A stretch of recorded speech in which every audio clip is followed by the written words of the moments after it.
were part of a larger destabilization agenda. The army of Burkina Faso is committing mass killing of civilians, and I actually have a big problem with both Burkina Faso and Niger on this issue. He is definitely referring to Libya. Respect family, guys, you are welcome back to the channel. Thank you for choosing me today. Today we are in the Sahel, precisely Niger. What is happening is that Niger's military suspend BBC broadcaster and also filed a complaint against Radio France International. Lovely people, what is happening is that there is a major plot of France exposed by the Niger military government. You just relax. I'm not going to waste your time. We'll finish right now. And lovely people, the family is increasingly growing, and I want you as part of this lovely family. So kindly like and subscribe to stay always updated. That's the biggest support we need right now. Now, Niger's military government has suspended BBC broadcast for 3 months, explaining that BBC is spreading false information that could disrupt public peace and weaken the morale of soldiers fighting the terrorist jihadist group. Don't worry, you will understand the reason and the entire story when we get to the explanation given by the Niger authority regarding Radio France International. This makes everything clear. There you will understand that knowing your enemy is not more important than knowing how they operate, because Niger is doing this to counter a great agenda set by France through Radio France, and the leader of Niger just exposed the entire agenda to the world. So you just stay with me to the end, all right? The Nigerian Minister of Communication announced the suspension and it takes effect immediately. They are not giving them days to no, it's taking effect immediately. In Niger, BBC radio programs in Hausa, which is Niger's most widely spoken language, and also French are aired through local radio stations, and now the government has suspended the program. But let's take note, while the radio programs have been suspended, the BBC websites remain accessible and shortwave radio broadcasts are still available in the country. The suspensions follow BBC coverage of jihadist attack in the town of Tilaberi earlier this week. BBC, in reporting this attack, BBC report claimed that 91 soldiers and nearly 50 civilians were unalived. They were killed. Now, the military leader of Niger dismissed this report as false claims by BBC, and I believe the military leader of Niger. I'll tell you why. And he accused BBC of spreading harmful information designed to undermine the morale of the troops or the soldiers, and also to carry out agenda to create division among the people, the civilians. Guys, pay attention to this in particular, creating division among the people. We are going somewhere, we will land there. Now, according to BBC is saying that other sources, including security blogs, reported that the attack were carried out by gunmen believed to be linked to the Islamic State group. Whenever there is terrorist attack, they always know where the terrorist attack is coming from. Even before the nation that is being terrorized will investigate, they already know where the attack is coming from. According to their report, 2 simultaneous attacks were launched in the village of Chachumani. The report says that the attackers disguised themselves as civilians and fire at soldiers in a crowded weekly market, making it practically difficult for the soldiers to return the fire back without risking civilians' life, because these attackers were looking like civilians. They disguised themselves as civilians, so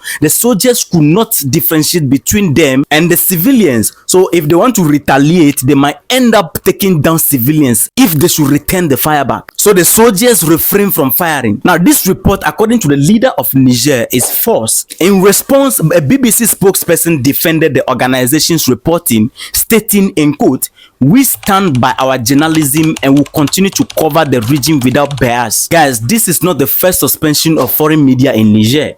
French broadcaster France 24 and Radio France International, abbreviated RFI, were suspended few months after the military coup in July 2023. So this is not the first time. And also, as we are speaking right now, the Niger's government has filed a complaint against Radio France International, accusing it of incitement to genocide and serving as a propaganda tool for France. You just follow me. The leader broke everything down. Now, RFI denied the allegations, calling the allegations baseless and defamatory. Whether this is true or not, we will find out. Guys, trust me on that. You must understand that recently Burkina Faso and Mali also have suspended foreign media for false coverage. So if they are doing correct coverage, I don't see the reason why they will be suspending them. We know these people, how they operate. So the government of Niger has filed a formal complaint against Radio France International, accusing the broadcaster of promoting genocide and inciting inter-community violence within the country. The decision was announced by the National Council for the Safeguarding of the Homeland, led by the President Tani, who is also the head of state and chair of the Council of Ministers. So now the government is saying that Radio France International is spreading disinformation designed to create conflict among Niger's communities. According to the council, Radio France International's broadcasts use manipulated report with genocidal overtones aimed at fostering division and bitterness among the population. These people, we know how they operate and how they put their narrative on their media. When you read it, they are telling you something different in your head. They master that art and know how to do it very well. Now, the government explained that